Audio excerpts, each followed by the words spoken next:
Raiders again. Sean, are we going to have one podcast that has any sort of light and general happiness to it? Because week one, we talked about the offensive line for like 3 hours. That was that.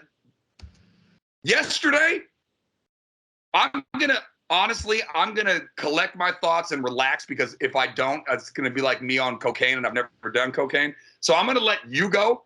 But I think of all the collapses, and I've got numbers here up the wazoo, by the way. The Dolphins were down 3 touchdowns in the fourth quarter. What was the other collapse? The Jets game with the Browns, that onside kick.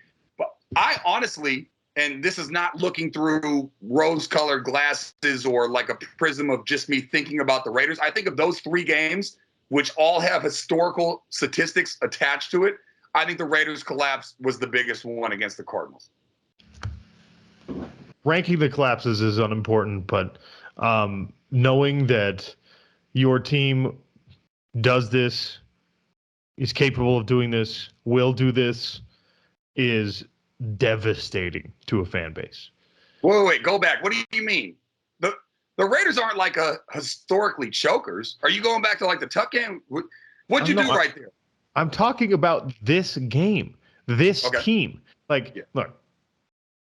Here's the deal, right? You're a Raider fan, like an actual Raider fan. You're going to be a fan. You're going to suffer through this garbage, and you're just going to deal with it, right? You're going to hate it, and then in 4 years or whatever, they're finally going to have drafted well and developed well, and you're going to be good again, and then you get to enjoy what it's supposed to be like to be a Raider fan, right? Okay. Yeah. But something that people hate to see, right, is their own team, the team that they are blessed or cursed to follow and be fans of, proving to you that even when it looks like it's going well, you can't like go to the fridge, grab an adult beverage, make some popcorn, put some cheese and some beef and maybe some beans. Where are you going today? Did you get any sleep last night? Did your baby keep you up all night? What are you talking about? You just told me, you just went on a whole diatribe about how I need to be more patient with you. You give me 15 seconds to formulate a sentence. This is a podcast. Do you know how these things work? No. Do you know how these things work? Clearly don't. We're spitting yarns. This is storytelling. What I'm saying is, a normal NFL fan, right, sees the first half, sees his team or her team up 20-0. Oh, now I know where you're going. I got you. Yeah, go ahead. It's just like, it's a nice little Sunday. Yeah. It's a nice little Sunday. I'm gonna take the garbage out. Yeah. I'm gonna feel good about what's happening here. Yeah. I'm gonna make sure that my spouse, my significant other, is all situated, and I'm gonna come back for the third quarter, and I'm gonna have my whole new setup. Okay, my nachos. I'm gonna have my beverage of choice, and I'm going to sit back and I'm going to enjoy this game because we are on our way to a victory here. And guess what? That's not the confidence or comfort you can have as a Raider fan. Yeah. Well, see, I think the only thing I guess I'm getting confused about, I mean, it has been a minute. It's kind of like A's fandom. Like the A's last won the World Series when I was 6 years old in 1989. But they won 3 in a row in the 70s. They had Reggie Jackson, and the Raiders had a lot of success, but it's been a minute since they've won it. So I kind of hear what you're saying. I guess I don't have them attached to like the cursed franchises of like the Browns or even your Utah Jazz. Got to the finals twice, but they ran into Michael Jordan. So did a lot of teams. But like I don't really have them attached to that guy that thinking that the next domino is going to fall and it's going to be bad. But yeah, you're right. I mean, this is an interesting conversation because what you're doing is you're putting fandom into like a big picture box. Yeah. Where you're just like this team. I'm talking about this iteration of the team because that's all you have to watch right now, right? There's no Alzados. There's no Howie Longs, right? There's no Gannon. No Tim Brown. No Charles Woodson. Tim Browns. You're just what you have to watch is this group now. Yeah. Well, you have the most exciting thing for you as a Raider fan that happened was obviously the first half, but like your discussion with your friends about whether or not that fan crossed the line when he mushed Kyler Murray's face post game, right? Like that's not how it's supposed to be as an NFL football fan. And as a Raider fan, where you've got this history and the just win baby and all this great stuff, and you should be able against a team like the Arizona Cardinals, dead in the water, to be like, you know what? This is going to be a good day. We started strong. Everything looks great. I know that my coaching staff is going to get these guys dialed in, make the minutia, the tiny little adjustments at halftime, and we'll put up another 24 points in the second half. That's not what happened. Well, I mean, honestly, OC, first of all, I got like 4 things that I want to get to. And I'm going to be more of the macro guy if you want to be more of the micro guy, especially after week 2, because now my mind's racing. But everybody said one of the teams, and you talked about how bad Denver looked in week 1. They looked just as bad in week 2, even though they got the win. But they're talking probably about worse. Honestly, yeah. I mean, because at least the Raiders gave you something. Like the Broncos won trying to lose, basically. Anyways, but they're talking about one team's going to have to be bad in the division. And right now, the Raiders are the only one that's 0-2. But if that game goes the way that it did in the first half, in the second half, OC, yes or no, we're literally talking about Cliff Kingsbury's job right now. Well, we should have been talking about Cliff Kingsbury's job the day that he got hired for that job. No one has ever stumbled upward like Cliff Kingsbury in football. Hang on. By the way, I should have told you, but you look great, so it's fine. We're on a video platform now. They're going to put our faces on the podcast and all that good stuff. You look great. Very handsome. It doesn't matter. Back on, you got like a dinosaur back there because you pretended to be intelligent. Whatever, you wrote a book, no big deal. Anyways, wait. So you didn't like him from I thought he was like the sexy Sean McVay hire kind of guy. Look, if we're casting for the next season of the NFL Bachelor, he's the right hire. It's good looking. If you want somebody who's going to build a franchise that historically has not been great, you want somebody to build a franchise into something great with the talent that you had on the roster or at some point have had on the roster. Like, he's not the dude. He just isn't. Wait. You got to give me. You got to give me a history lesson on his background. Wasn't he a stud offensive coach that got hired? Okay. Hey, great player. Okay. At Texas Tech University. All right. He literally played. He looks like he's like 5'4". Wow. You need to pay a lot more attention to college football. Honestly, I just see his face, so I don't pay attention to the neck down. Anyways, he played what? Quarterback. Wow. Okay. Yeah, I know nothing about Kingsbury. Yeah, I know. This is insane. In any case, right? Put up the poll. Did you know that Kingsbury was a quarterback? As is often the case, right? College stars who maybe don't have, to your point, because he's not physically all that imposing, who maybe don't have the physical talent to hang around in the league. They bounce out of the league. What do they get into? Especially quarterbacks, what do they get into? They get into coaching, they get into play calling, right? And he was kind of like a wunderkind. He was very like a sexy hire from the get-go, good leader, all that kind of stuff. Ended up getting hired by his alma mater.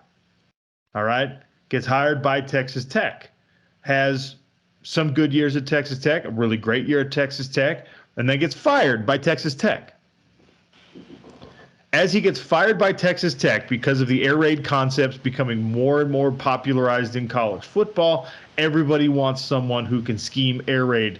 Everybody wants someone who can hang this thing out, who can open things up, take the top off defenses. And his name is associated with that Mike Leach system, the true air raid, the hybrid that is now developed out of that. They're like, get this Kingsbury cat in to wherever you're at. USC hires him as an offensive coordinator. All right? USC hires him as an offensive coordinator. He's there. So he gets fired from the head coaching job at Texas Tech. He falls upward to a better university as a coordinator at USC. And then he's there for an offseason, not even for a season, for an offseason, Zachariah, and then gets offered the Cardinals job because of exactly what you're talking about, because now the NFL has the same disease that college football gets, where they're just like, he never coached there? He never coached a season. Wow. Holy crap. Yeah. At first, I was like, why is this guy giving us such a long lecture on his story? But now that you've explained it, that is ridiculous. He didn't even have a successful off season at USC. During the time that he got hired over there, he got hired for a better job. So the career trajectory was, you are going to get fired from Texas Tech, which at the time, this was like Texas Tech, Michael Crabtree. This is like, because Michael Crabtree was his teammate, if I'm not mistaken. This is like Texas Tech. We're trying to be respectable again.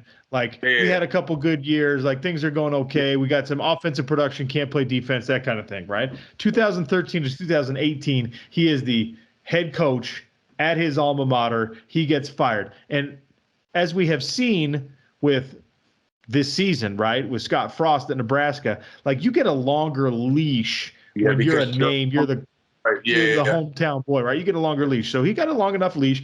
He got fired and somehow went from fired at a mid-level Big 12 school to head coach for an NFL franchise. That's amazing. I mean, is that totally unprecedented? I don't know if it is. I'm not an NFL historian, but I cannot imagine another scenario in which someone, especially from their alma mater, right? The part that's screwing with me, OC, is the not even working at USC. Like, the getting hired and then getting a better job offer without even having done a day of work at the other place. I mean, that's crazy. That would be like, you're like a worker, you get hired as like a, general manager, and then somebody offers you the managerial position somewhere else without you working a day as the assistant manager. I'm sorry, I overestimated. I just looked this up. I overestimated. I think I told you he did like 4 months in the offseason as the coordinator at USC. This is how it actually happened. Don't tell me it's December 2018. Okay. All right. So he's canned by Texas Tech at the end of the 2018 season. So during bowl season, USC hires him as the offensive coordinator. Okay. In December. Okay. All right. Okay. When do you think he interviewed for the Jets head coaching job and the Arizona Cardinals head coaching job? You got interviewed by the Jets too? Okay. I'm guessing based on the way that you're from, I'm going to go earlier than I normally would. I would say, okay, so Super Bowl, man, I'm not going to go too early. I'm still going to air a little bit later.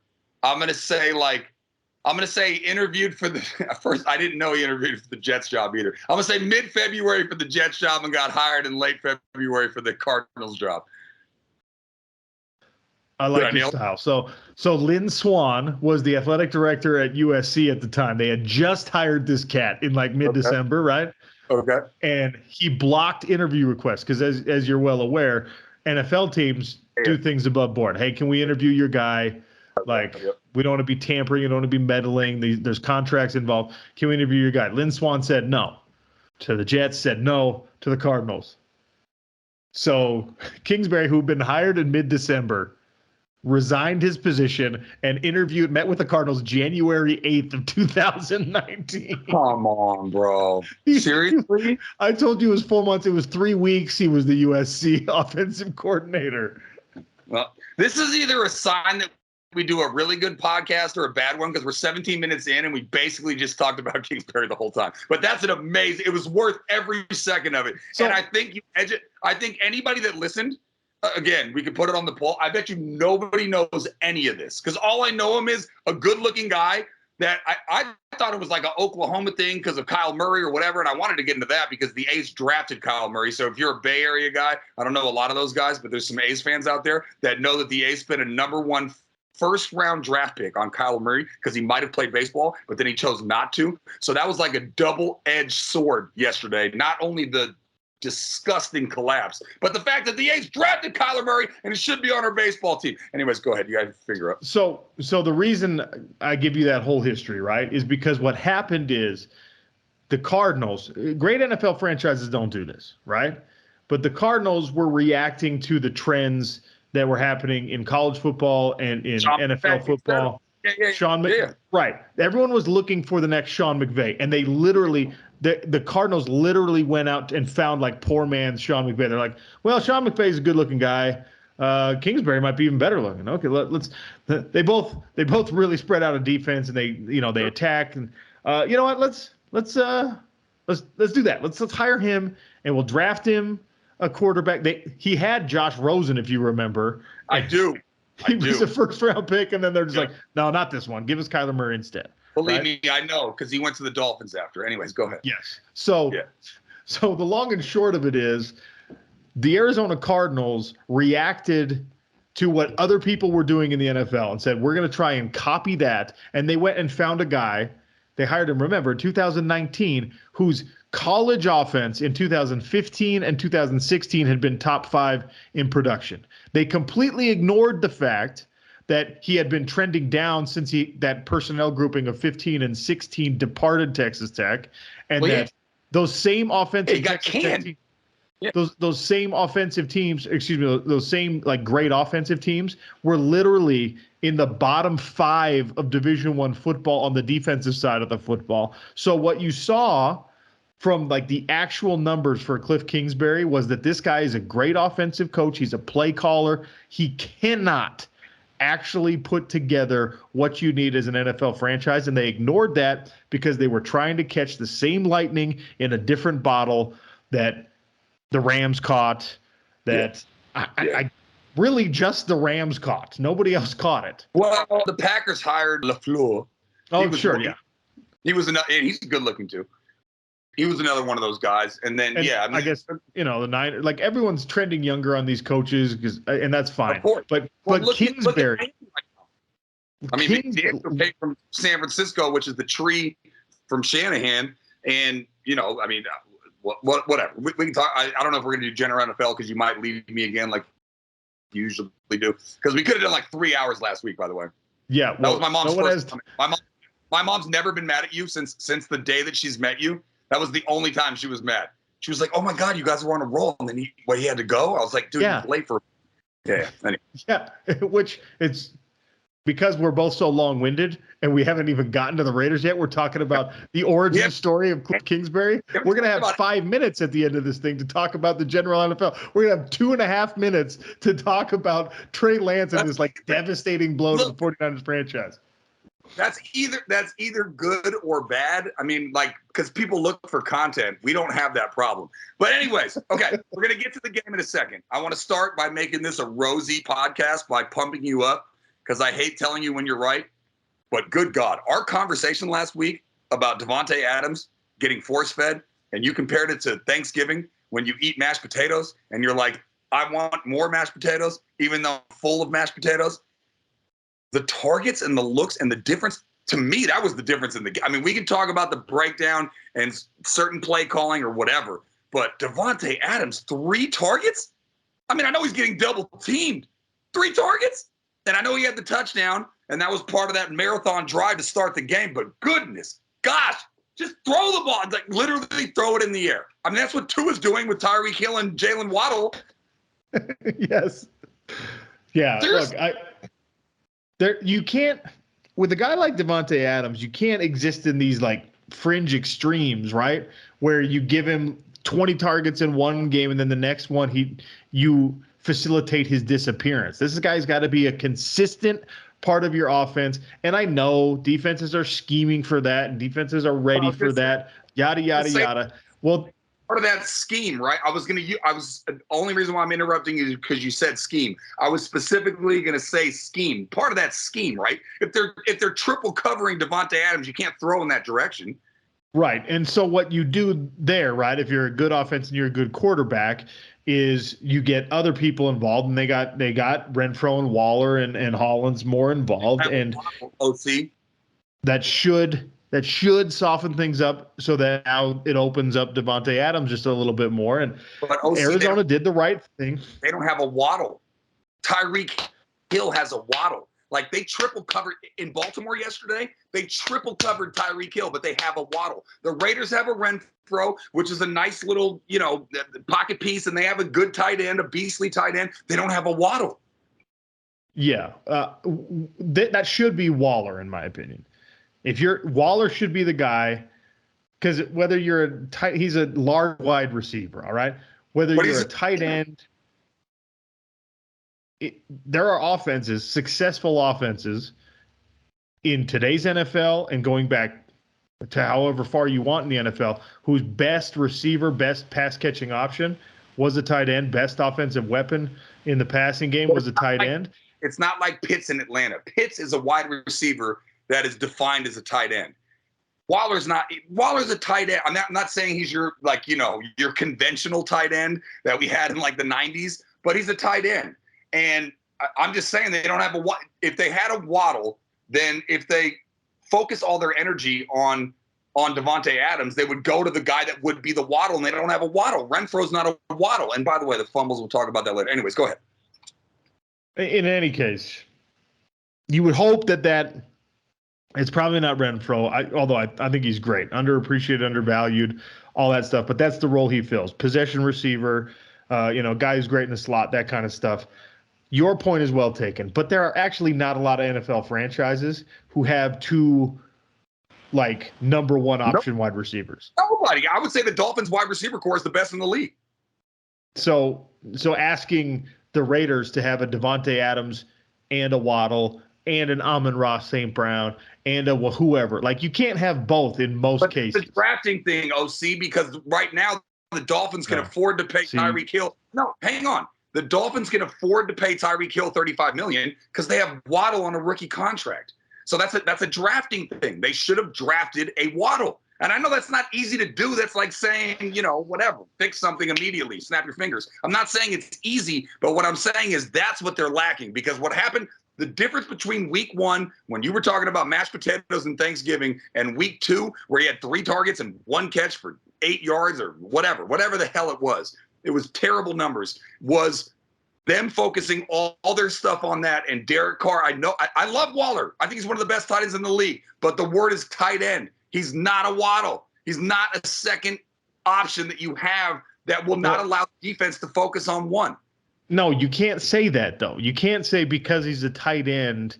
If you want to say it's because he's Waller and not Kelsey or Gronk or Kittle. I think he's just as good, but he's not a wide receiver, OC. No, he's not a wide receiver. Okay. Who is Patrick Mahomes' number 2 target in Kansas City for Super Bowl runs when he had Tyreek Hill? Hardman, I believe. No, it's Kelsey. Oh. Kelsey was the reason. Targets? Right? Yeah. All right. You're right. Right? You're saying that the tight end can be that. Yes, the tight end. I mean, Gronk was Tom Brady's number 1 receiving option. Well, he had nothing. So Tom Brady's number 2 guy, right, was it's Gronk, who's a Hall of Famer, best in the league at his position, and then that guy played lacrosse in college. Oh, look at this guy, the converted quarterback from Kent State. He was head of the chess team. Hey, look at this, Danny Amendola. He's almost 6 feet tall. Right? So you can't sit here reasonably on an NFL podcast and say, no, but what you have to have is you have to have a Tyreek Hill and then a cheap elite receiver on a rookie contract like a Jalen Waddle. You can't ask people to have both of those things. If you've got a Waller and you really truly believe that Waller is a top 5 or top 10 tight end in the league, okay, then Davante Adams is your number 1, Waller is your number 2, Hunter Renfrow is your number 3, and that is what half the league wishes they had. If we believe that Waller is as good as both of us think he is, right? Well, I mean, it looked good 20-0 at halftime. Yes, it did. So it's not like all of a sudden we don't have the personnel. That was a collapse. That's focus. That's execution. That's coaching. You can't let that happen. Well, okay. All right. That's going to get me to another point. We've done a little bit of game talk here, so hopefully we've satisfied the appetite for the people that actually want us to talk about the game on the field. I got a couple of off-the-field things to run by you and see what your opinion is. Usually you just shoot me down and call me an idiot. I had a huge problem with Mark Davis celebrating the WNBA Aces Championship instead of being at the game yesterday. Am I totally irrational for that? Your focus should be the mother bleeping. By the way, I do bleep instead of cuss words now. I told you that last week. Mother bleeping WNBA championship instead of the football team that your father is an historical figure for in my Bay Area, and you're in a WNBA game on the road against the Sun rooting on the championship for them.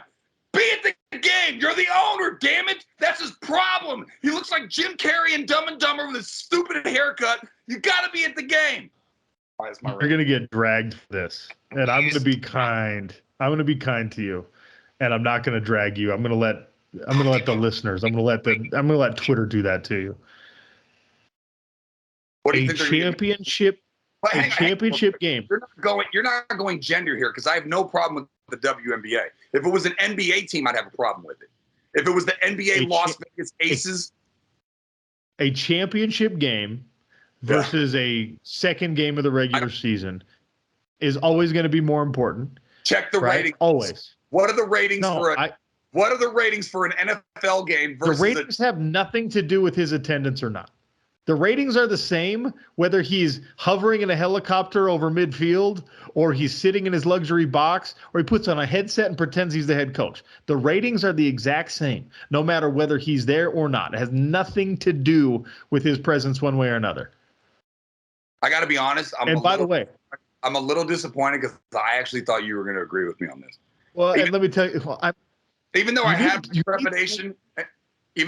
my trepidation, and I'm not surprised that you're ripping me for this, the owner of the Las Vegas Raiders has no business missing the home opener in Las Vegas to go watch a WNBA championship game. Sorry. Who's the owner of the Las Vegas Aces?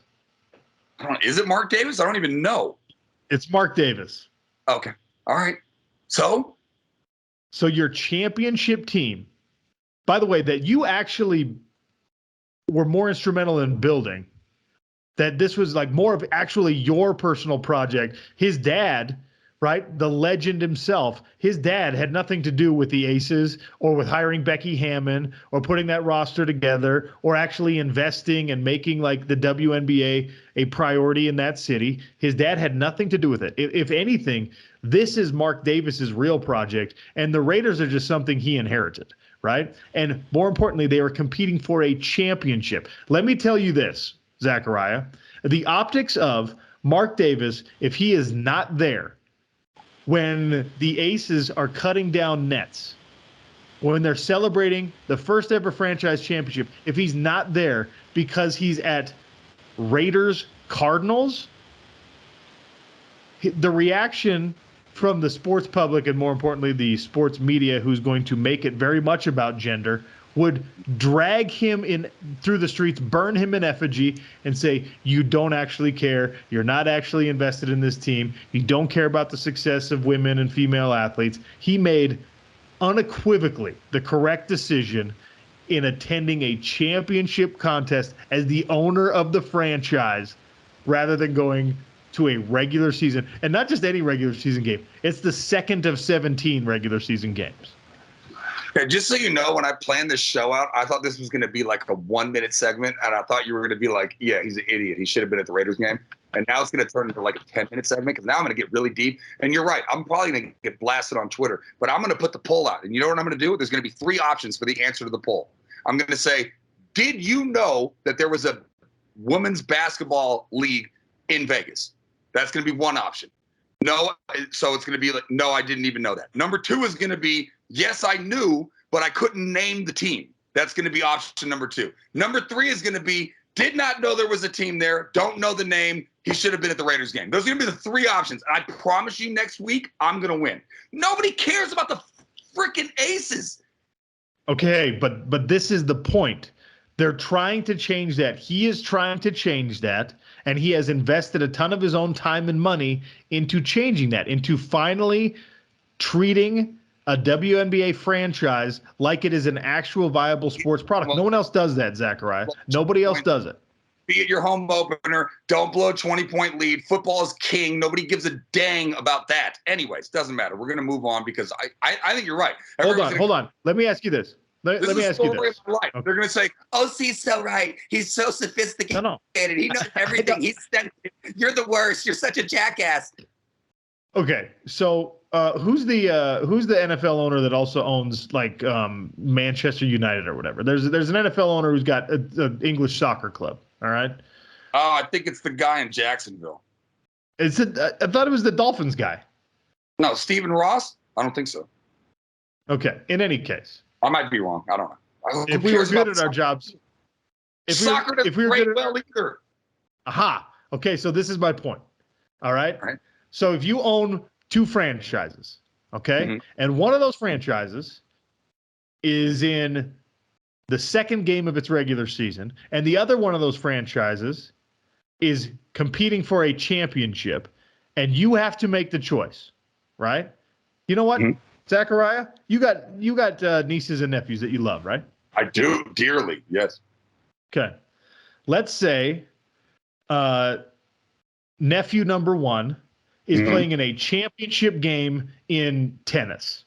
You don't care about tennis. Nope. You don't like tennis. Tennis is not your thing. You're like, yeah, but it's a championship for nephew number one, okay? And nephew number two is playing in the second regular season game of his basketball league, okay? And your brother calls you and says, hey, me and my wife can't be at either of these games. We need someone there. We need someone to celebrate the success, to console the failure, to whatever. But you got to choose which one you're going to go to. Are you going to the second regular season basketball game? Or are you going to go sit at the championship in the sport that you actually really don't care about, but you care equally about these two individuals? Which one are you going to choose? Well, I'm gonna do something that I think is gonna surprise you. I'm gonna concede defeat because you actually tugged at my heartstrings. Like when it comes to tennis in real life, I only like the majors. When it comes to golf, I only like the majors. When it comes to soccer, I only like the World Cup and the Euro Cup. When it comes to the sports that I don't actually watch casually, I care more about those. And I don't mean to insult the WNBA even more than I already have. I'd put them even lower than all of those. Anyways, the point is, yes, you're right. I'd probably go to the championship game if I had to choose between the two. But still, you're Mark Davis. You win. That's what this is. You win. All right, fine. We'll move on from that. All right, what I want to talk about is, okay, number one, Derek Carr had a bounce-back game. No picks, 2 touchdowns, almost 100 quarterback rating. Kyler Murray, okay, what I wanted to ask you about, I think Derek Carr is not as gifted athletically as Kyler Murray is. He's not as quick. He doesn't have, like, what do they call it? Like the twitch reaction or whatever, like stuff that I never had, I know, when I was a player. But his ability, did you see that 2-point conversion play where he basically ran like 150 yards left to right before he finally converted? And I don't think Carr has that ability, but I think Carr is a lot more mobile than, say, like a Tom Brady. I think he's on the set, but he doesn't do it.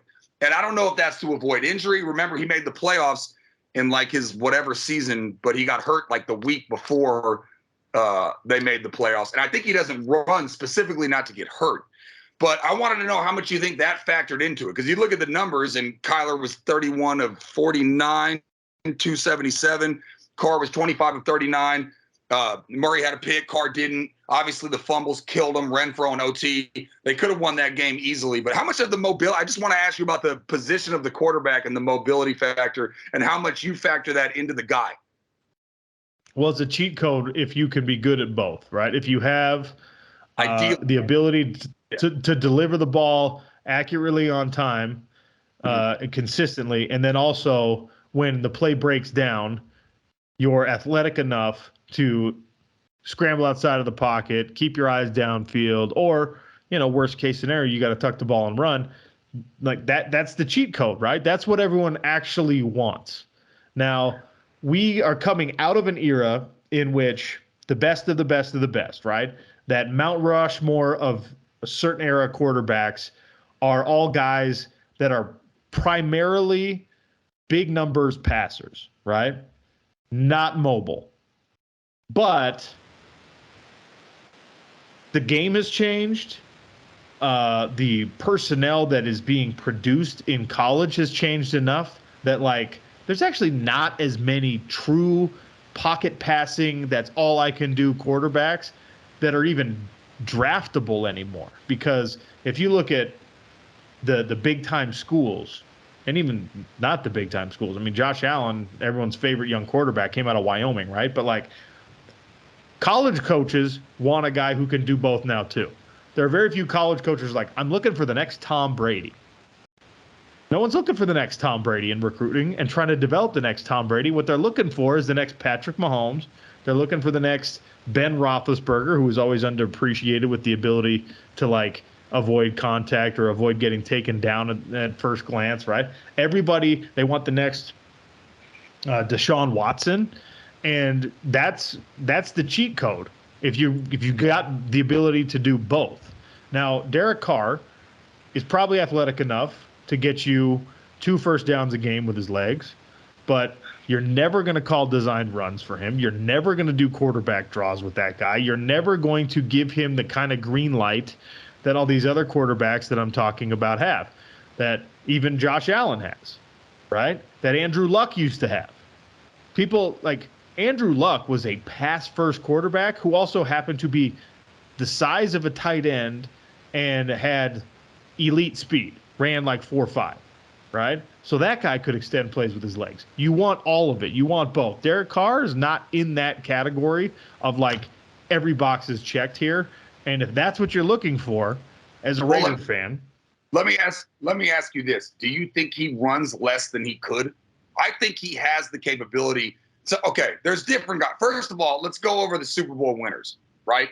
The Rams, you know, we're not talking about a guy in the pocket, Stafford, that's like going to blow your mind with his athleticism, right? Before that, no. Tom Brady's going to be like in every other sentence, so I can just skip him. But Tom Brady, no. Kansas City with Patrick Mahomes, yes. New England over the Rams again, that's Brady. Philadelphia, come on. The special, that was not him, like, being athletic. And then you're talking about Atlanta, Matt Ryan, even though he lost in that to Brady, is a statue. And then I guess Russell Wilson here and there, but then you got Denver with Manning. Manning wasn't mobile. I mean, a lot of the guys that you're talking about that are champions are not guys that are what you're talking about that are getting recruited from the college level. I mean, if you're saying that it's going to change over time, then sure. But I think a lot of it for Carr is, number one, I think injury. I think that first major leg injury messed with him, and so he takes the chances less. Number two, I think he has more mobility than he gets credit for. And number three, I think a lot of the line of thinking is not what you're saying, and a lot of people think that you can still be a statue and win Super Bowls because that's a lot of the Super Bowl champs. Well, and like that, I started that whole conversation with saying that, like, most of the names that you mentioned, Tom Brady, Matt Ryan, Peyton Manning, Aaron Rodgers, those are the guys that, like, we're matriculating away from, right? Yeah. Some of them are still relevant, but for how much longer? Another year or two. And now, like, NFL rosters are being built around Deshaun Watson. Yeah. And Patrick Mahomes.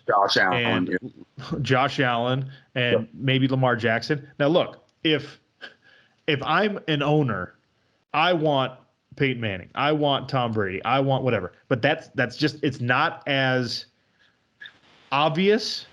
It's not as sexy. It's not as, like, it's not the easiest thing to find. Like, Davis Mills in Houston right now, former Stanford quarterback. What did you say about him? So Davis Mills Davis Mills was the best rookie quarterback in the league for like 8 games last year. He was. Go look at the stats. He was, right? But the reason you have a sour milk look on your face right now is because I told you it's Davis Mills and not some guy who's 40-time and not some guy who you've seen on SportsCenter, right? Garbanzo beans. But what I'm telling you is that's the juxtaposition. You're like, well, do I want to build a franchise around someone who plays like Davis Mills? Yeah. Or do I want to build a franchise around somebody who plays like Josh Allen? Yeah. Or it's like right? Tua, and by the way, one of the problems with Tua, right? Tua showed us from the first time we saw him as a starter, that second half against Alabama, that he's a great athlete who's a throw-first quarterback, right? And then he got out of the pocket a little bit more, used his feet a little bit too much, and what happened? He started to get banged up, and that became part of his story, right? So that's which I don't even know if you're allowed to say legally anymore in 2022. But yeah, they called him a China doll for his first 2 years. Here we are again with you not wanting to upset China doll. I'm just trying to be safe. It's what other people said. It's not me saying it. The point is, right, that there's this, and it's not dissimilar from what we talked about with the coaching thing, where everyone got obsessed with like that tree that's going to give you air raid concepts in the NFL, right? There's a way that people have been successful for decades in the NFL, and it's with pass first quarterbacks. It's with the quote unquote statues that you've talked about. But then every once in a while, there's a Michael Vick, and there's a Cam Newton, and there's a Lamar Jackson, and all of a sudden people are like, no, I want that. Give me that. Because look what that guy can do. That guy can do it with his arm, and he can do it with his leg. Yeah, did you see his 80-yard run yesterday? Dude, Kyler Murray, the reason we had this conversation, we started this conversation, is because Kyler Murray won a Heisman Trophy being both, right? Yep. Great arm, baseball player arm, pro baseball player arm, can chuck that thing. And then also he runs. He's got like the shortest stride in the world, right? He runs like a toddler. Yeah, no. You ever watch a little kid run, or it's like, he's just got this ability. Yeah, he's got he's pity pat feet. I guess what I'm asking you, when you didn't answer me, don't you think Carr could be more of that, and he does it less, probably because of being scared of getting hurt? Because I feel like he could do it more. I don't think he'd be like Kyler Murray. He wouldn't be that elusive, but I feel like he could do it probably 10 times more than what he's doing now. He had one rush yesterday for 9 yards. I feel like he could do that a lot more. He probably could, but you don't want that as a Raider fan. For the longevity, if you like Derek Carr, if you think Derek Carr is your franchise cornerstone, and that's up for debate, but you don't want a guy that's more comfortable running and running around. Name for me the dual threat quarterback in the NFL right now that you think is going to have longevity and success for many, many. There's one name probably that you're. Okay, maybe there's two then. I see Josh Allen is not going to keep doing what he does with fast. Yeah. He's not going to do it. He's not going to keep doing it, right? Yeah. You know what? You want to know why? Because his best comp, Murray, Patrick Mahomes is going to run around for his whole career. Yeah. Well, he's just ridiculous. He throws. Did you see him in practice? He just throws balls around his back for no reason. He had one on Thursday Night Football in a great game on Amazon, right? He had one of these ones where it's just like, oh, can't catch me. And then he does a little peekaboo where he's got the defensive lineman's got his arm up, and he's just like, I'm going to duck down a little bit, and I'm going to sidearm this thing, Hideo Nomo, right into the end zone. Okay, so if you're looking for that, if you're trying to draft that, I cannot help you. I can't get it. I got you. I just feel like Derek Carr should find, whatever, his best friend, his wife. I know he's a family man, religious guy. His agent, his best friend, his coach, whatever, his wife, his brother, whatever. Just sit him down and be like, look, be cautious. Don't be stupid. Don't get yourself hurt. But you could do a lot more than what you're doing, because I often see him, his pitter-pat. He doesn't have the pitter-pat that Kyler Murray has, but he's got that ability to do it. And I feel like he's just scared off about it. All right, we're going to move on, because I do want to do some general NFL with you, and I know you're going to rush me off because you're going to have a meeting with Mike Tyson or something. So it's actually the University of Utah press conference today is what I got to go to. But keep going. That's awesome. How much time do you have? I have 27 minutes. Okay, perfect. I'll do less than that. I have one more micro and one more macro before of the Raiders before we go to the general NFL. Which one do you want to do first? Give me a macro. Okay, macro. We got to be looking at McDaniels, right? I mean, bro, 20-0 at halftime, 23-7 after 3. You give up 16 in the fourth. You don't score a point. I wrote this down, but I don't want to put my passcode in and figure out what the stats are. They had like 46 yards of total offense in the second half. He flopped terribly at Denver. Part of that was Tim Tebow, whatever. you got to look at coaching when you lose a game when you're up 20-0, right? Like I can't remember in any sport where I was up whatever the equivalent would be to that amount and you lose that game. You've got to go to head coaching there, no? Or am I flipping out? Well, I mean, that's a natural knee-jerk reaction, but the counter to that is, all right, if we're going to move on from this, what's better? Keeping in mind that you just paid a fat buyout, right? Keeping in mind that you're going to have to do it again. Gruden and Mayock. I know, I'm not saying clean house. I'm saying more like if I was, instead of freaking, God, I'm doing such a good job of not swearing. Instead of being Dumb and Dumber Jim Carrey with the bowl cut, Mark Davis, and being at a WNBA game, championship game, I would be sitting down with him and being like, hey, I brought you in for a new era. You've been with Bill Belichick, who's known as the most successful head coach of all time. You've got to right this ship. You were up 20-0 at the home opener with our loyal fan base, who a lot of them come from the Bay Area, and you shat the bed. You gave up 7 in the third, 16 in the fourth quarter, 6 in overtime. Fix it. Whatever it is, I don't even care what your excuses are. I don't even care about the X's and O's. You cannot lose that game. Sorry. If I sound compassionate, I'm very upset about that game. That game was great. But, I mean, you're not going to fire a coach in week 2 and being the owner who just sits him down. I'm not calling for his head, OC.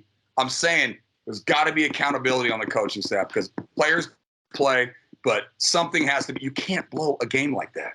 That game was in their pocket. It was deposited at the ATM. They were just waiting for the transaction number to be confirmed. And they crapped the bed and lost 29-23.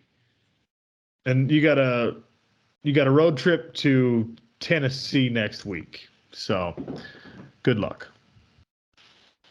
All right, that's all you got? I can go. I don't know. When you say accountability, like a trip to the principal's office doesn't change anything for McDaniels. Changes nothing. Well, you and I have talked about Urban Meyer. You played under him. I'm saying coaching, I played on teams that were way less talented. Like you talked about the offensive line and how it all needs to come together. And it's more about the group than it is about the separate players or whatever. I've played on teams that were way less talented that had way more success because our head coach got the best out of us. And I'm just saying a game like that, yes, I can go to Carr, I can go to the play, I can do a bunch of stuff. But the number one thing that I walked away, and it wasn't Renfro fumbling twice and only one got recovered, whatever. I go to immediately is how do you lose that game? It's your home opener. You're playing against the Cardinals who are dead in the water, and you lost that game. And yes, Kyler Murray's elusive, and he walked around for 4 minutes and 2-point conversions there and here, whatever. I get it. But I go to the coaching on that. That's I walk away from that game. I don't look at this because I'm going to get to the micro, so we probably should have done the micro first. But I walk away from that not looking at the micro. I'm looking at the macro, and I'm very much questioning whether or not this guy who's been under Belichick his whole life, other than a failed stint in Denver, and now he's got a second chance in Las Vegas, and that is unacceptable. 20-0 after the half and 23-7 after 3. You've got to win the ball game. And this is coming off. We haven't even talked about the Dolphins game, which they were down 21 in the fourth, and we're not talking about the Jets game where they scored 14 points in like 2 minutes. Anyways, I walk away from that really questioning my head coaching position. And like you said, on the road against Tennessee, and now what? We're going to be talking about 0-3 next week? I don't want to do that. Well, that's a bridge you cross when you get to it. I mean, you can't make any moves right now. So I understand your frustration, but it's a non-starter. You're not going to fire the guy. It's not happening. Okay. And I'm, again, not calling for his head, calling for like a meeting, like when you get in trouble with the boss, I want a meeting with you. I want to talk to you right to your face and look you in the eyes and tell you that that's not acceptable. Anyways, Mike Rupp, the rush game. So remember last week I said if you're averaging 5.5 yards a carry or whatever it was, that you should just run the ball every down because then you would just have nothing but touchdowns for the whole game. 3.8 is bad on the ground. And then micro, in terms of the secondary, I thought they looked a lot better. Now, I don't know if that's Arizona not being that great through the air, but those were my two biggest takeaways because, like, when you have a lead like that, right, when you're up 20-0 and 23-7, you try to run the clock out, basically, which is not really what the Raiders did, but they had nothing on the ground, and I'm assuming that's going to be this is the first time we brought it up, OC. Offensive line. Assuming it has something to do with that. But 3.8 on the ground when you have Derek Carr with 1 rush for 9 yards, which bumps up your 3.8, not good. It's almost like what we talked about in our very first Silver and Zach podcast, that building a franchise from the foundational piece up is the right way to do it. It's better to have an offensive line that is compensated properly, that is a veteran group that you can trust, and then you can plug in Jacobs or whoever behind them. You don't have to have this elite running back. You don't have to have one of the best in the league, the Barry Sanders, who's making people miss in the backfield just to get positive yardage again. This Raider team is going to have this problem that you're complaining about right now all year long against any stout front seven. They're going to have this problem where they're averaging 3 yards a rush. And you're going to be like, man, you just don't have enough going on. It's because of the way the roster is built. It's not a scheme thing. It's not a game plan thing. It's because of the way the roster is built. And to Arizona's credit, right? Arizona defensively has decided, like, you know what? We need to have a stout front seven. Arizona's got 2 guys on that roster who are going to finish the season with like a dozen tackles, but they're going to gobble up double teams on every single play. And that's exactly what happened in this game, and it's going to continue to happen. You're going to have this complaint in 14 out of the 17 weeks. Yeah, I mean, I guess the reason why it resonated with me more in week 1, it was more about they were being successful in terms of getting chunks of yardage, but they didn't do it enough. In this one, this was a classic game where it's like you're up 3 scores, 2 score, whatever, but they didn't have the ability to actually run the game out. And I'm never like one to say be passive and change your play calling, if you're up a bunch, but they didn't even have that option. Like, I think that they were like, this game's done, like you said. Some married guy who's a Raiders fan went and took care of the kids and the wife and went down and made a sandwich or whatever, and and thought that you were just gonna run the rest of the game out. And then all of a sudden they didn't have the ability to run that clock. And I think a lot of that has to do with the offensive line, because I think Jacobs is poised for a big year just based on the fact that it's a contract year and that's how players roll. But I think yesterday was about – I think they tried to do that. That's why they didn't score in the 4th, and they didn't score in overtime. And, again, I don't know the exact stats, but I believe it was – I think it was closer to 50 than 100 of total yards in the second half. And that's completely unacceptable. I agree. Okay, fair enough. All right, let's do general NFL. Your boy. Talk to me. Who said this? Okay, you didn't. I was doing Sacramento radio, and I got laughed at, scoffed at. I very infrequently use the word scoffed. Do you know what scoffed means, OC? Yes. Exactly. Yeah, exactly. Dismissed is like pretty much the most similar term. I was scoffed at on radio by the callers, by the producer, by the board op, by my co-host. Everybody scoffed at me. I scoff at you often, and makes sense. That's what happened. I should call you Scoff. That should be like my Iceman nickname for you. I scoffed at your Mark Davis WNBA take today. I know, and you're going to get back up because this is like the story of our relationship. Is you're going to get so much love on that. They're going to be like, oh my God, OC loves the women. He's so understanding. Zach's such a Neanderthal. I think what it is like, oh wow, common sense. OC is the one who points that out. He's right. Anyway. Zach's such a Neanderthal. How can you not think about the women? He should have been at that game. In fact, he should be at all the games, even when they're not playing games. Anyways, they won a championship. When I said keep your eye on this Trey area, I call him Try-Lance because it's a try. You don't know what you're getting out of that guy. Garoppolo got you to the Super Bowl and the NFC Championship game. Anyways, he breaks his ankles. I know that you're you're a professional, so I don't know that you're a hardcore fan like me with the Dolphins. when I almost got arrested yesterday when they came back from 3 touchdowns. But what was your feeling when he went down? What were your thoughts on how Jimmy G looked when he came back in? And third part, you can answer way later. Did you not notice that he was smiling the entire time he was talking about a devastating injury for Trey Lance? And somebody needs to tell him not to do that. He was like, yeah, it was a terrible injury. No, I've been terrible. And then he went right into how good it was to be back on the field. Anyways, your Niners thoughts. Look, it obviously it's a terrible situation for Trey Lance. And one of the things that sucks about this, surgery to end the season, like you start to get talked about in a way that's like beyond your control. This is bad luck and there's nothing else. Like Trey Lance didn't do anything wrong for this injury to happen to him, but people use that against you. It becomes ammunition for your doubters, whether like that's fair or not. That's just part of the scenario. And I'm with you, right? I'm a no thank you Jimmy G guy, but I was also like, I don't know about Trey Lance either.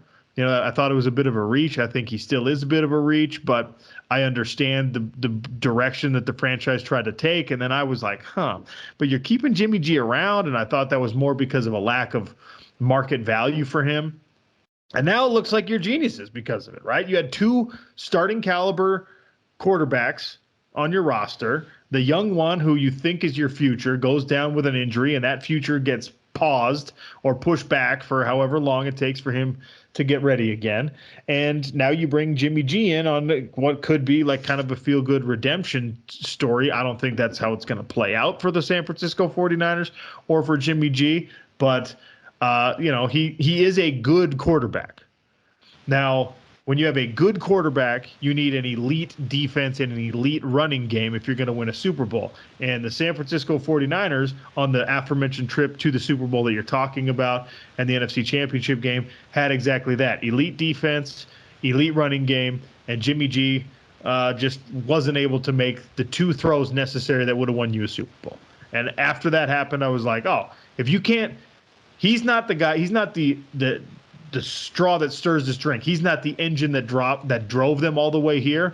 His job is to just make the plays necessary when it's his time to make the plays like everybody else does, and he wasn't able to do it. So I said it's time to move on from that guy because if he can't make that throw, you only get to the Super Bowl once in your career. You only get to the Super Bowl twice in your career. If you can't make the play to win the Super Bowl, you're not the guy. So let's see what's next.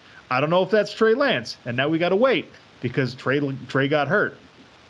Jimmy's smiling about it. Probably not the best look, but no, somebody's got to tell.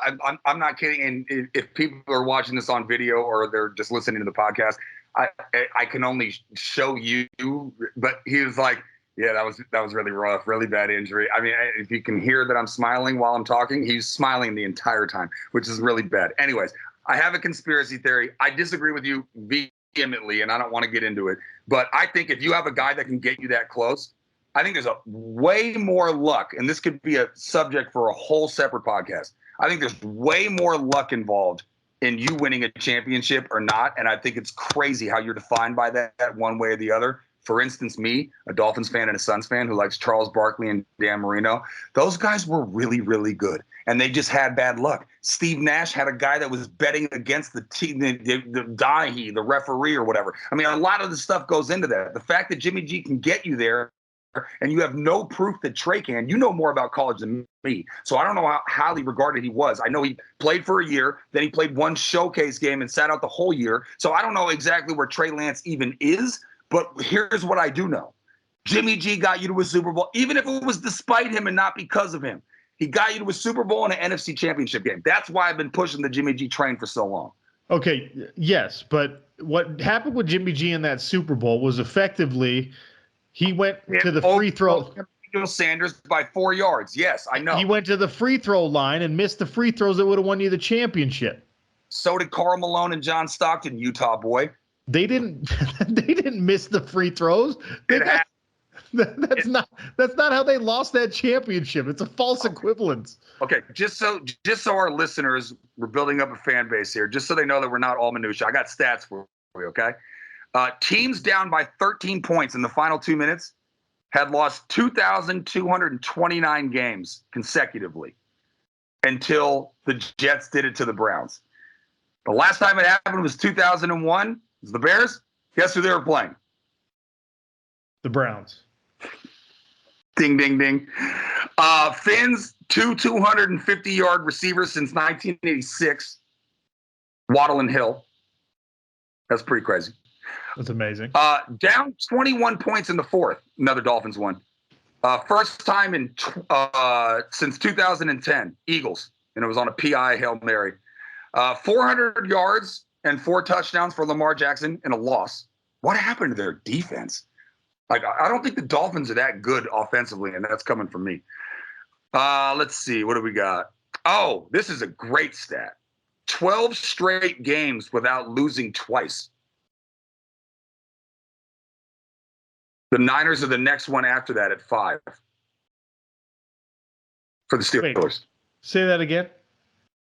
12 straight games without losing twice. So it's been like 10 years for the Steelers, not losing 2 games in a row.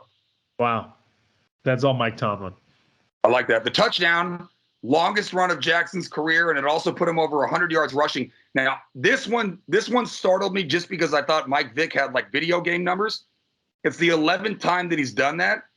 He shared the mark with Mike Vick, who had 10 100-yard games on the ground. I thought Mike Vick had like 1,000. 1,000 100-yard games? Well, I mean, not literally. Like a bunch of them? I know what you're saying. A ton. But like, to get back to our dual threat quarterback thing, like Michael Vick was a cheat code because he was able to do that, but that's not how they tried to build the offense, right? Yeah. Like he had a cannon, man. That dude's arm was unbelievable. Yeah. So, and there's an acknowledgement most of the time in the NFL that like that's how you win. You got to throw your way to win. Your quarterback's job is to deliver the ball accurately and on time to open receivers. And if he's also really good at avoiding sacks and picking up first downs with his feet when you need them, that's the cheat code. Well, yeah, but that's why the list is, and like you said, who knows how much longer Allen's going to be able to do it. He's on the list. Who knows how much longer Patty Mahomes is going to be able to do it. He's on the list. And then who are you talking about after that? Lamar, and I think what you were referring to. Kyler Murray. I mean. Well, you're worried about Lamar getting hurt. Are you not? With Lamar is like more than any of those other guys that we're mentioning. Lamar's legs are used as a tool in the offense. Exactly. Right? Like they don't protect Lamar the way that even the Bills protect Josh Allen. Yeah. The other guys, they do it when it breaks down. And Lamar Jackson's, it's part of the reason why like there's a question, and I don't think it's a fair question, but it's part of the reason why there's a question about whether or not his value, because he's in that contract, situation with the Ravens, whether or not, the market value for him is going to be what he thinks it is, because there's a lot of other teams who aren't going to want to do it that way. Right. Yeah. I think that's an unfair question. I think that every team would be like, Lamar, if you're willing to play this way, we will ride that wagon until the wheels fall off. Okay. Yeah. And I think, which is, by the way, why he wants guaranteed money, because he knows he's an intelligent young man, and he's just like, no. I put my body on the line. I do everything possible to help this franchise win. And I saw that guy who's not even as good as me at this got $230 million fully guaranteed. As much as I do. And 100%. So I want that. Right. Yeah. So that's the crux of that contract discussion. But Lamar's in like a category by himself because they utilize him like a college offense utilizes their quarterback. Most NFL franchises are not willing to do that because they're paying $50 million a year for that guy. All right. I know you only have like 6 more minutes, so I'm going to do just 2 things. I just thought you'd like this because it's funny to me. 2 through 4 touchdowns in the fourth quarter. And that comeback win over the Ravens. There's only 4 other people that did it. Okay, Ken Stabler, you heard of him? Yeah. 1980. We were not even born yet. By the way, they should bring the Oilers back. Oilers is a great team name. I love the Oilers. So much better. Great uniforms too. Beautiful uniforms. Well, we have the Guardians and like the Commanders now. Get me out of there. Anyways, Vinny Testaverde, good name. 2000. That's about our high school graduation with the Jets. Wait, for which team? Okay, because he played Jets, Ravens, Browns. He was with everybody. Played with everybody. Yeah, he was one of those guys. He was like the modern day example would be Ryan Fitzpatrick. Yeah, he's got 9 teams on his resume. Joe Montana, you know that guy, 1989. Tua this year, and then the last name is the only reason why I'm bringing it up is if this guy wasn't on the list, I would have never brought it up. Sage Rosenfeld. Hells yeah. Sage must at Thanksgiving, he must sit around and go, kids, let me tell you what, there's a list. It's got Ken Stabler on it, the snake. It's got Vinny Testaverde. It's got Joe Montana. It's got Tui Tagovailoa. You know that guy, right?